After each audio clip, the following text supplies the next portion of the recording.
mbokk yi ñu ngi leen di nuyu di leen dalal jàmm ci seen émission entretien avec alors tey nag am nañu mbégte lool nar a dalal monsieur Omar Diouf nag ñu bëri xam nañu ko parce que nag jotoon na occupé fonction yi bëri fii ci réew mi ndax moom Omar Diouf nekkoon na ancien président du conseil rural n'est-ce pas de Niakhar itam nekkoon ancien membre n'est-ce pas du HCCT du Haut Conseil des collectivités territoriales nekk na itam présentement conseil spécial n'est-ce pas du candidat Mohamed Boun Abdallah Dionne nekkoon fii premier ministre Mohamed Boun Abdallah Dionne bi nga xamante ne il est candidat à la présidentielle de 2024 alors coow li bëri na parce que nag dinañu wax ci mbirum présidentielle 2024 waaye laataa loolu damay bàyyi d'abord suñu invité bi vraiment mu nuyu ak vraiment téléspectateurs yi kon sëñ Diouf salaamaaleykum.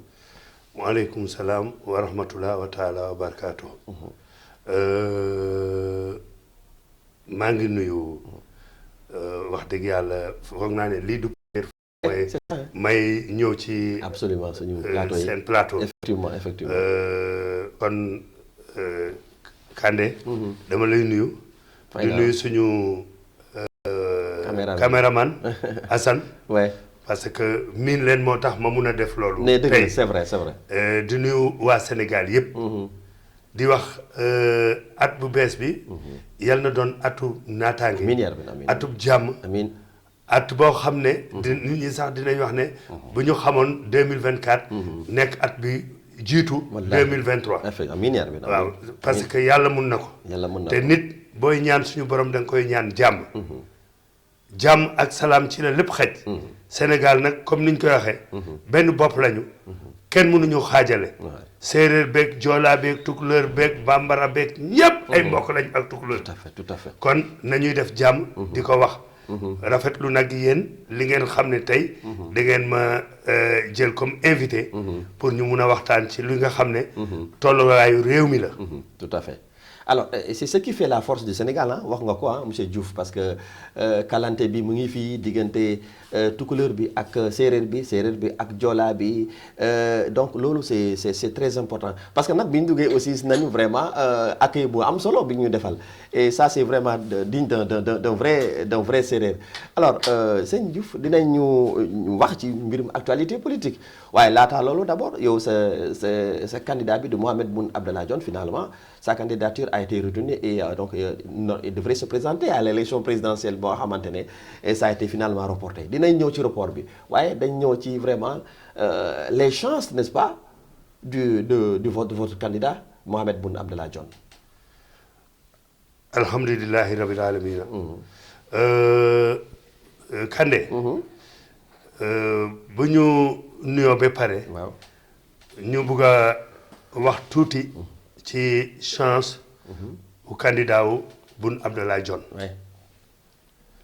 yaakaar naa ne. candidat la boo xam ne. ah man de du ma gaaw a ànd ak nit. du ma gaaw a ànd ak nit ndax xam nga lan moo tax. dafa bari ay mbir yoo xam ne personnellement man dama koy seetlu ci ab nit. ah bon waaw te Boun Abdallah. yàlla ni ma booleeg moom. man dama toogoon ci plateau ñu laaj ma ay candidat ne ndax di nga far ak ñoom ma ne leen ñooñu du ma far ak ñoom. effectivement. ma ñëw toog Boun Abdallah ci boppam bi muy nekk premier ministre. on se connaissait pas. et pourtant nous étions dans le même parti. oui. mais yàlla mi nga xam ne dara tawul. xam naa ne boo nit nekkee chef du gouvernement. dina am lu bari loo xam ne xam na ko. te yéen xamu leen ko. ma toog ba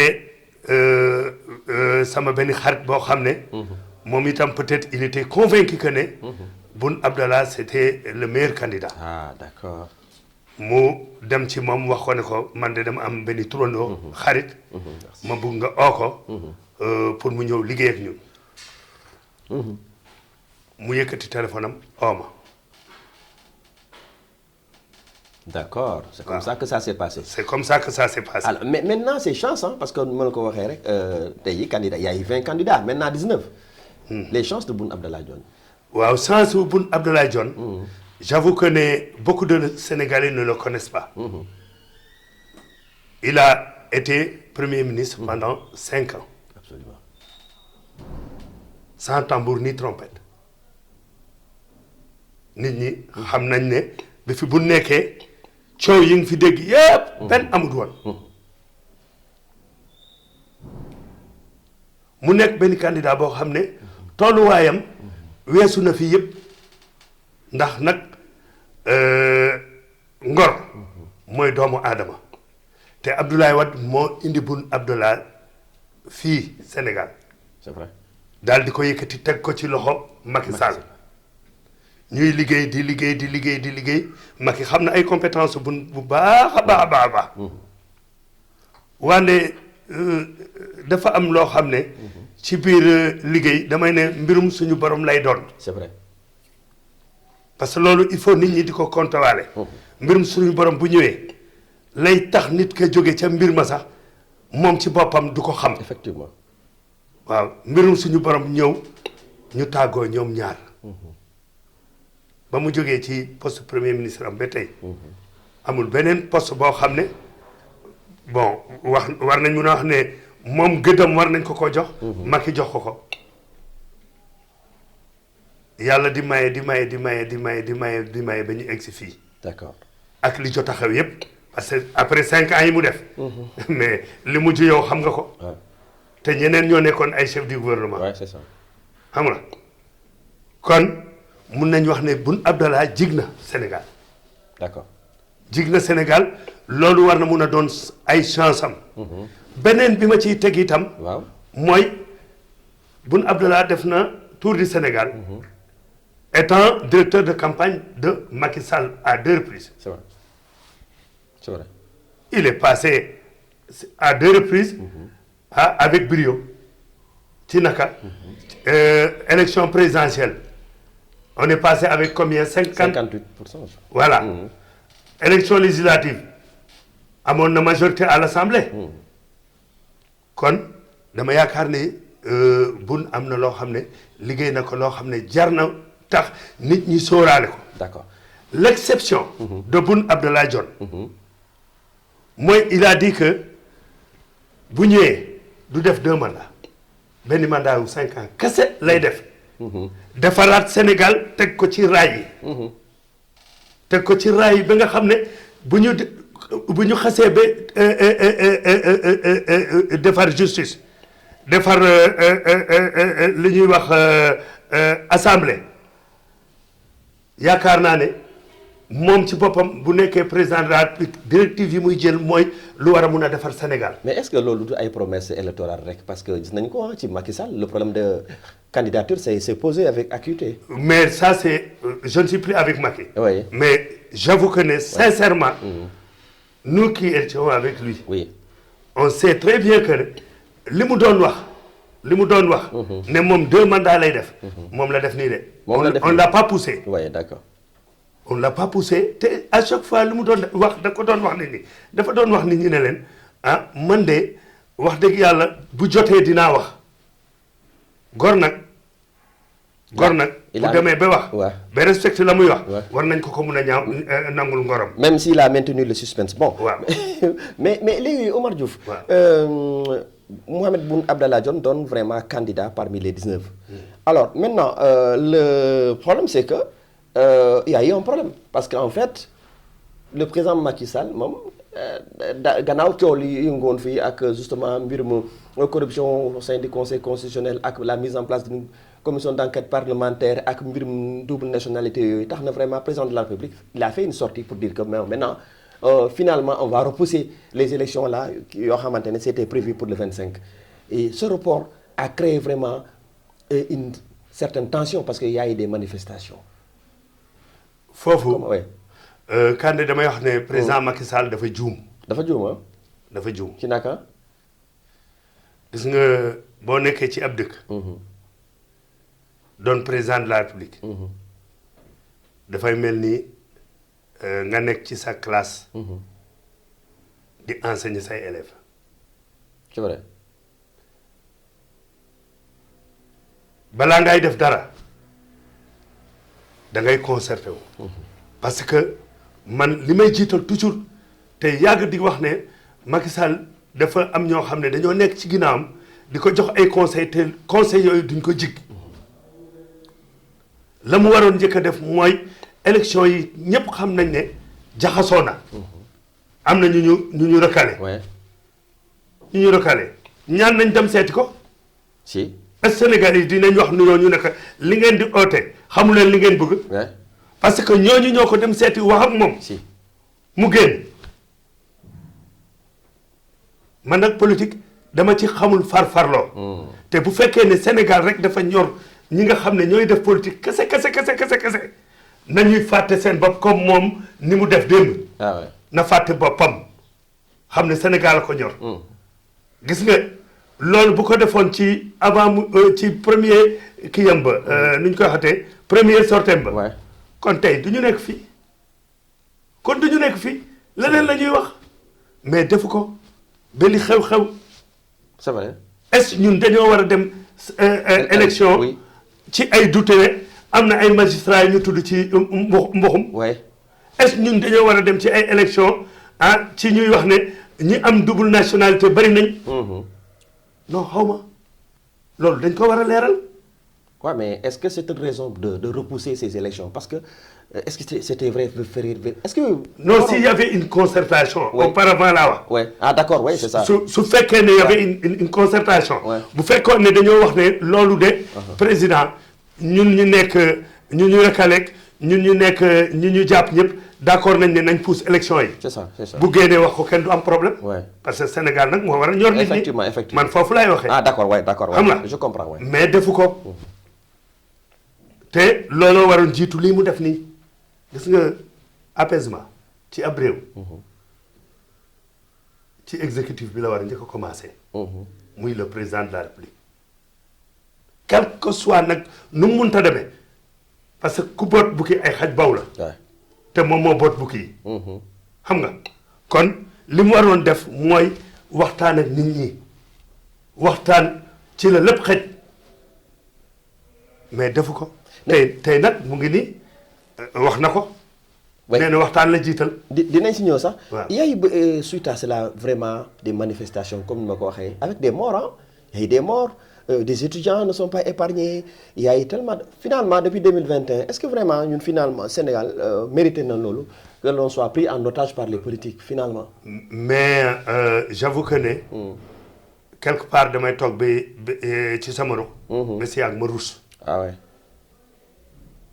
Parce que la manière dont on traite les politiciens tey waroon nañ am xel def lu war a tax un politicien bu génn tey ñu ne kii de vraiment dañ ko war a roy. Effectivement et ce n'est pas pratiquement le cas maintenant parce que dañuy naan ñii ay politiciens kese nañ.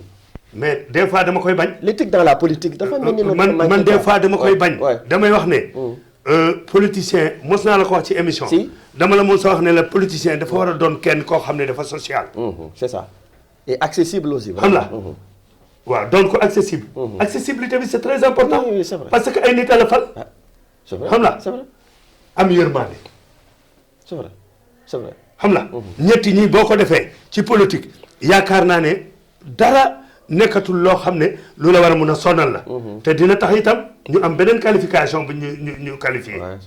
mais malheureusement fii politique nit ñi dañ koo def ci loolu ñuy wax. nee na politique aaru cité bi la. des fois da ngay fen. des fois nga mun a rey. boobu mooy bu bon bi. loolu baaxul. boobu mooy bu bon bi. et les populations en subissent n'est-ce pas les conséquences parce que y a trop de morts bëri na bëri na mu ngi noonu. benn nit sax bu dee rek bëri na. bëri na xam la mais li ñuy wax cela veut dire du lu soog a am léegi. ci Senghor. ba ci Macky Sall ay nit dañuy dee ci politique. ñu leen di deeloo ci politique ñooñu ñoo war a xoolaat seen bopp changer méthode bi ñuy defee politique. Effectivement ouais. Alors puisqu'on parle que ici la politique c'est parfois un raccourci bon voilà da ngay gis koo xamante ne léegi dafa dugg ci politique rek voilà mu am xaalis bu dul jeex. tabax ay kër yi ay oto yi rafet. mais malheureusement loolu itam lu ma doon wax la mos naa ko wax ci seen benn plateau yéen. ma ne bu ma nekkoon président de la République. le cumul de fonction là. oui dootul am. waaw parce que waaw alors bëri na fii. waaw le cumul de fonction. dootul am. boo nekkee fële maire. parce que yow da nga bëgg a nekk maire ah doo ñëw nekk député. fii de moom député maire yi de bëri nañu Amadou. xam nga député non loolu man dama ko mos a wax seen plateau. si je te man bu ñëboon nit ñi nañ may vaar parce que li may wax. je sais que ne kenn du ci dindi benn ne ma li nga waxoon fii tey changé nga lee. man ba may nekk président conseil rural. mënoon naa nekkaat candidat au conseil régional. mais j'ai dit non conseil rural bi rek doy na ma. d'accord alors loolu c'est important parce que ça revient à des questions de morale et d'éthique n'est-ce pas ci biir politique. Maintenant suite à ce report-là gis nga aussi le rejet n'est-ce pas du conseil constitutionnel parce que moom àndul vraiment ci proposition Macky Sall à ce que ñu reporter élection yi loolu tamit vraiment je pense que am su ma fàttewul gulet la parce que c'est une première quoi que vraiment conseil constitutionnel vraiment rejeter une telle décision d'un président de la République. ñaari gàkk mënul ànd. waaw. duñ la tuumaal. ne kilifa réew mi moo leen di jox fi ngeen war a jaar. waaw. fële ca wet ba ñu tuumaal la ne. dafa am guerre. nga defaat lu wuteeg loolu. c'est vrai. loolu foofu la leen ñëpp doon xaar. foofu la leen ñëpp doon xaar moi j'étais pas surpris que ne ñu rejeté loolu parce que nag day arrivé à un moment donné même bu li nit ki yilif yooyu itam xalaatal sa réew. ah oui. loolu dëgg la waaw dañoo dem ba ci biir ñu xalaat seen réew. may rafetlu nag geste boobu ñu def ndax buñ ko deful woon ah man de xam naa ne kon dina am ñoo xam ne bu subaa. dinañ jublu sa prison ba dem xeexi pour ñu génne ña fa ne ndax ñoom bu boobaa waratu ñoo mun a am benn sañ-sañ boobu. bu ñu tëjee nit. c'est ça. kon lii buñ ko defee dellowaat nañ leen ñoom ci seen ay gëdd nit ñi doon ko xaar itam. d'accord il y a eu une succession de faits ci loolu ndax après quelque temps le président de la République ñëpp gisandoo nañu ko c'était c'est jeudi 22 dalal na sama naataango journaliste yi une partie de la presse sénégalaise justement pour àddu ci lu jëm ci wàllu datu bi nga xamante ne loolu ñu war a organiser élection présidentielle ndax nag à partir du 2 avril il n'est plus président de la République. Alors vous avez vu la suite par rapport à cette interview moom nee na faw dialogue am su ko defee li ñu jot a tënk ci dialogue boobu ci la ñuy fixer vraiment datu élection présidentielle ndax loolu tamit yenu na maanaam. man daal. parce que ñu bëri ñu ngi wax ni que vraiment. est-ce que loolu tamit ànd boo xam ne ànd nëbbante pokotaan la. waaw dafa baaxut. waaw. parce que ñun ñëpp ay nawle lañ ñun ak président ñun ñoo bokk même génération. c'est vrai. mais man de bu ma ko doon xelal dina am neneen lu ma ko waxee. xam nga man damay tiit ci suñu ay intellectuel yal na ko yàlla may gudd fan. effectivement. wante bu deewoon tey. loolu moom beneen affaire. bu deewoon tey. nan la ñuy def. dañ koy intérim lañ koy defee par intérim na ko remplacer assemblée nationale a ngi fi président assemblée nationale. yaa ngi may jox yoon. waaw lu tax loolu mënuñ koo xalaat balaa ñoo dem ci waxtaan. lu tax loolu mënuñ koo xalaat balaa ñoo dem ci waxtaan. non mais xëy na man bu ma nekkoon ci place am. waaw te mu leer ma ne loolu mun na ne man loolu laay njëkk a proposé.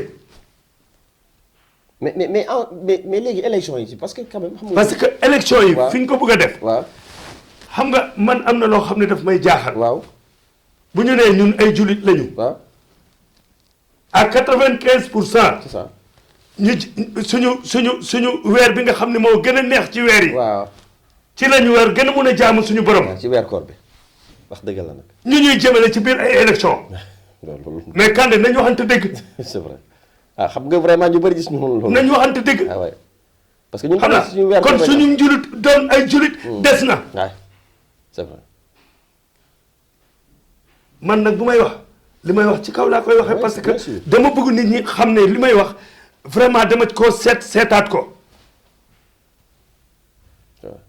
waaw élection de ci biir weer koor bi la non kii. waaye yow bàyyi kii. waaw. xam la. ak sëñ Touba. wallaay même El Hadj Malick ñoom sëñ Touba. xam la ñooñu biñ fi nekkoon lan moo taxoon bu ñu waxee ne lii mooy am mu am. parce que vraiment dañu leen parce que yàlla da leen a mayoon ñu am dimension boobu. duñu wax ne suñu xalif généraux yi amuñu dimension yi. mais nit ñi dañ leen a dégloo tul. c'est vrai. te nit ki bu fekkee ne dégluwoo ko mu réer la ndax xam da nga yaakaar nit ki li nga ko yaakaare mooy diine te yow mën na koo déglu ci diine. loolu problème la. mais mu téye boppam kon nañu xalaat itam fa ñuy jëmale élection yi nga xam ne ci weer bi gën ci weer yi la. mais ñoom léegi en fait tu sais il y a un problème de date ou de temps soit. Parce que ça ne fait pas l'unanimité ñii naan vraiment ay faaw ñu def ko qu'on le tienne le 2 mars ñii naan au plus tard n'est-ce pas le 3 mars il y a tellement de voilà pour rester un peu dans le tempo dans le calendrier genre. Ils n'ont qu'à oublier leur modeste personne. te xalaat Sénégal muy président Macky ci boppam. su fekkee ne xam na ne am na beneen candidat bu gën a gaaw. bii mu wax nii na ko proposer les chefs de parti. xam nga bu boobaa j'espère que ñoom bu boobaa ñoom itam dinañ fàtte seen bopp. parce que ñàkk a fàtte seen bopp rek moo leen indee lii. mais il parle de dialogue là finalement boo xoolee yéen vous serez favorable à participer à ce dialogue ah. waaw xam nga lan moo Boun Abdallah Dionne. tout à fait xam nga lu tax. occupation yi Boun Abdallah occupé. dans un état. Ouais. même bu nekkuloon Macky buñ ko oyoon ci dialogue day dem. day dem mais est-ce que aussi un dialogue boo xamante parce que si je prends le cas de certains partis comme le PASTEF vous voyez son leader est en prison son numéro 2 si je peux le dire ainsi Bassirou Diomaye Faye candidat aussi moom il est en prison. Ouais. Finalement est-ce que ñu ci bëri nee nañu est-ce que ce dialogue va regrouper tous les acteurs est-ce que ñu ci bëri sax dañuy ñëw participer à ce dialogue là. moo wax la leen. loo xam ne dama bëgg Sénégal yëpp xam ko. waaw. élection législative yi ñu jógee. say bi ñu doonoon. ba booloo ñoom ñëpp doon benn. ba mun a basculer nombre de députés yi. Effectivement. Benno Bokk Yaakaar am. Ouais. Pourquoi tout à fait au début ils pouvaient pas dire que on était avec Ousmane Sonko. parce que ñoom xam nañ ni Ousmane Sonko moom moo tax li ñu am ko. waaw ñu bëri de moom Ousmane Sonko c'est la vague de Ousmane Sonko. est-ce que baax li ma la. Ouais. pourquoi en ce moment là ñoom ils pouvaient pas dire que ne. ñun Ousmane Sonko mooy nekk suñu candidat 2024. coow lii du am. mais loolu tax ma ne la dañuy nëbbatu seen bopp. waxuñu li ñu bëgg a wax. dañuy nëbbatu seen bopp. ay politiciens lañu mbirum politique la ñu def mbiru politique rek la ñuy def kon. lii laa amoon loo xam ne mun naa la wax ne la. moom moo tax ma ne la dañuy fàtte seen bopp. waaw mais loolu doy na waar parce que Sénégal tamit mënuñu leen téye à chaque moment ñu leen di dugal ci carcan politique xam nga nag affaire bi dafa yàgg bon nous on pensait que élection bi finalement daañu ko amal le 25 mai xam nga tamit bu fekkee c'est vrai que maintenant y a le mois. béni de Ramadan boo xamante wax nga ko tout à l'heure mu ngi ñëw waaye itam après boobu tamit si on doit remettre encore ces élections est-ce que finalement ñun est-ce que ces politiques là vraiment ils tiennent compte des populations en réalité. mais c'est parce qu'ils ne savent pas que la population. est en avance sur eux. Ah d'accord ok ah ouais. La population sénégalaise. est en avance sur les politiques. c'est vrai te ba ñu dem élection nga xam. ci ngay soog a xam ne. képp kuy balbalu. di nga ne man yaakaar moo woon lii. jàpp nga ko. waaw loolu moom mun naa la ko wax. xam naa ne wax dëgg yàlla man de am naa yaakaar daal ci sama candidat. Bon. waaw mais lu tax Boun Abdallah Dionne moom xam nga ñu ngi doon wax vraiment ces chances là faw ñu ñëwaat ci élection yi yow jàpp nga ni Boun moom il pourra renverser la tendance face à certains adversaires assez que yu fi nekk. Qu'est-ce qu'on disait de Macky Sall quand il était candidat? Ah oui, c'est vrai. dañ doon wax ne du dem fenn. ba ñu ootee ci ay rassemblement ak ay marche mu dem di def tournée. C'est vrai. ñun ci loolu la ñuy oo suñu président na ko jàmm gënal pour Sénégal te mu ngi teg jalon yooyu ndax bu ne man juróomi at laa bugg a def delloowaat Sénégal fa mu waroon ne tey ñëpp dañoo waroon ànd ak moom parce que ñu des yëpp ci ñi nga xam ne dégguma seen déclaration dégguma ko ci wax ne 5 ans rek la bugg a def il est le seul Boun Abdallah est le seul candidat qui a dit que il veut faire 5 ans delloowaat Sénégal sur les rails dem yoonam. Mais est-ce que justement foofu la c'est là où se situe moi mon inquiétude ou bien ma question c'est-à-dire est-ce que en 5 ans jàpp nga ni moom dina def un travail à ce que vraiment mu atteindre résultat yi nga wax nii 5 ans est-ce que ça ne vous paraît pas petit. moo tax ma ne leen est-ce que ce n'est pas une promesse électorale. Tu sais le problème du Sénégal. C'est typiquement un problème politique. Ah, ok. Parce que quand on parle d'investissement, quand même, Macky a fait quelque chose. Oui. Qu'il faut reconnaître. Oui. Oui. S'il était là, lui, li nga xam ne Macky defu ko ba tax nit ñi di ko xaxar ci loolu lay jóg. D'accord ci loolu lay waaw. ci loolu lay jóg kon en 5 ans loolu mun na nekk mooy lan xëyu ndaw yi. wax nga nag fu jafe fu sensible na. waaw parce que le taux de chômage est assez élevé dans ce pays aujourd'hui comment bon loolu dafa waaw allez-y. Kandé le taux de chômage est très élevé. mais cela veut dire le Sénégalais aussi dañ leen di nourrir des ambitions comme quoi que boo génnee rek nga mun a def dara c'est pas vrai j'ai 64 ans. Ouais, c'est vrai. te mosuma génn Sénégal. suñu borom mu ngi may suturaal. Macha Allah et ça c'est vrai. suñu borom mu ngi may suturaal kon am na loo xam ne nit ñi ñoo ko war a gomloo seen ay population nekk fii tekkee fii c'est possible. Et surtout que bon là où je vous rejoins c'est juste yàlla may nañu léegi nag am nañu pétrole ak gaz xanaa nag loolu cette gestion là si jamais Boun Abdallah Dionne nekkoon président de la République chance boobu tamit mu ngi fii. looloo tax ma ne la nee na 5 ans la bëgg. waaye nguur dafa non nguur dafa neex de. mais nguur lu mu neex. Thione Seck nee na ba. waaw nguur lu mu neex. boo ci bokk man foofu. man damay d'accord. waaw nguur lu mu neex.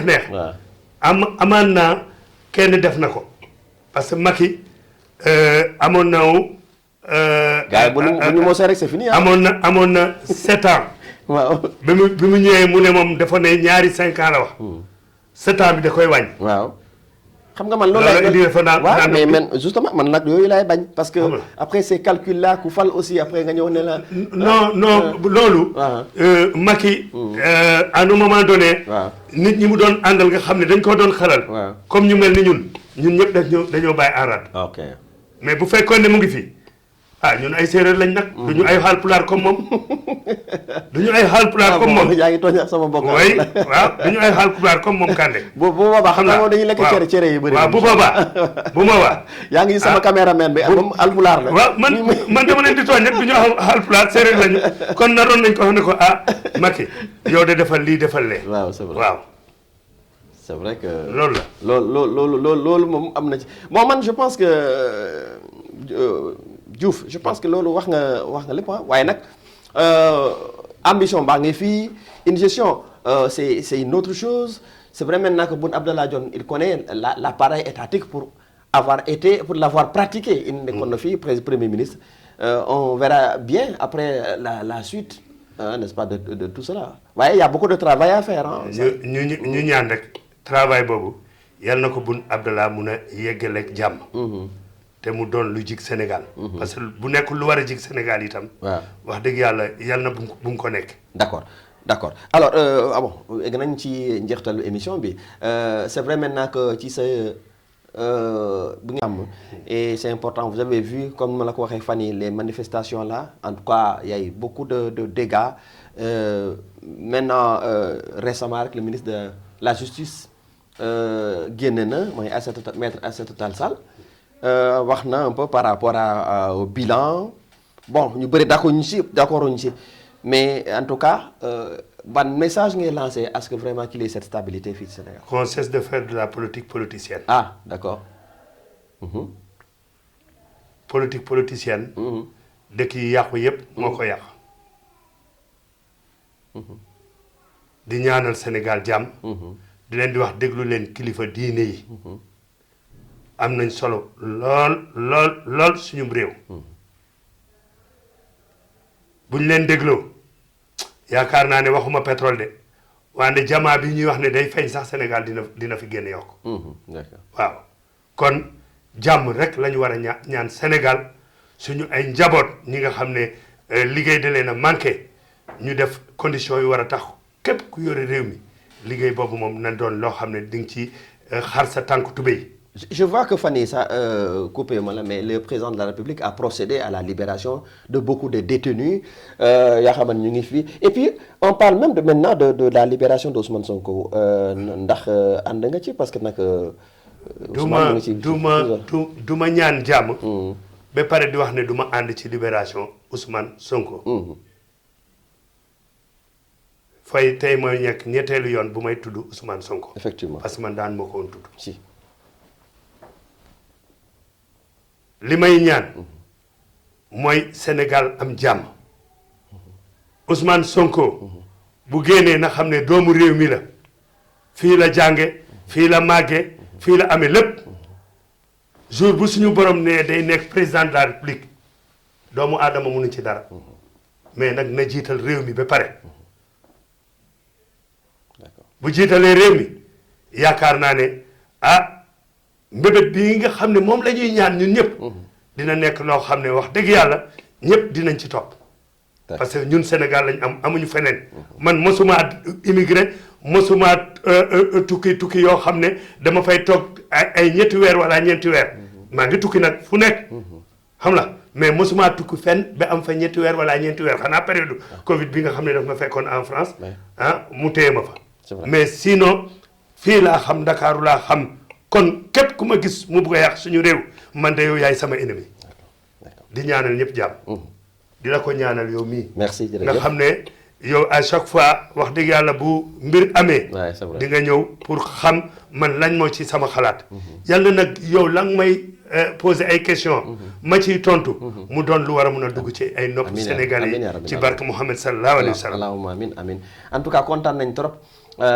vraiment ci yow également lu may mën a témoigner mooy vraiment franc-parler bi ma fekk ci yow en très bon séeréer même bu fekkee yow sama jaam nga mais amul benn problème je sais que waa ñaaxaar duñ ma meree quand même bon su ma mënoon làkk séeréer tuuti rek mais damay nag waa Jokko Njal waa ñaaxaar bon peut-être que nga jox leen waaw o fogole a sinig maxey simna nuun nuun fop laya nuun ne nu mbara nankilwa in to koy i njega yaakaar na Sénégal yaakaar fe koy i tegin na xa andoona yee ten ref candidat in te ref Boun Abdallah Dionne i yaakaare a supita Sénégal to xan Sénégal yaag a jeg jam kene wene nu nga'a fop a leera xame bo candidat fe ina refna président de la République a mbuganga sax maat na andoona yee maat na ka i ref ka maat na wiin we mbokatoorna xan i mbi'in yaag in way ngidma fop laya foga sinig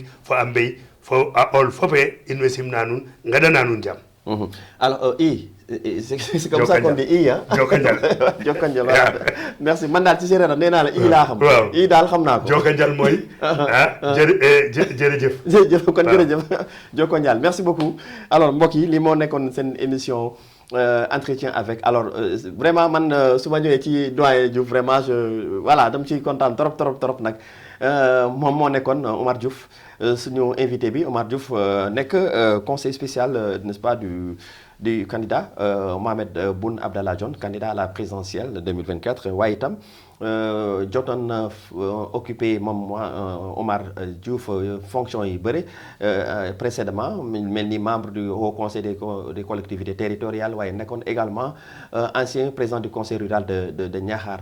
Bon jot nañu waxtaan ci xew-xew jamono donc nga xamante ne politique moo ci dominé wu ma koy sant di ko gërëm toute la famille Diouf. Également à mes caméramens, donc Amadou Ba, mention spéciale à toi et aussi à Ibrahima et toute l'équipe vraiment de Silo TV. Merci, assalamu alaikum wa rahmatullahi wa barakatuh. Au revoir. Voilà.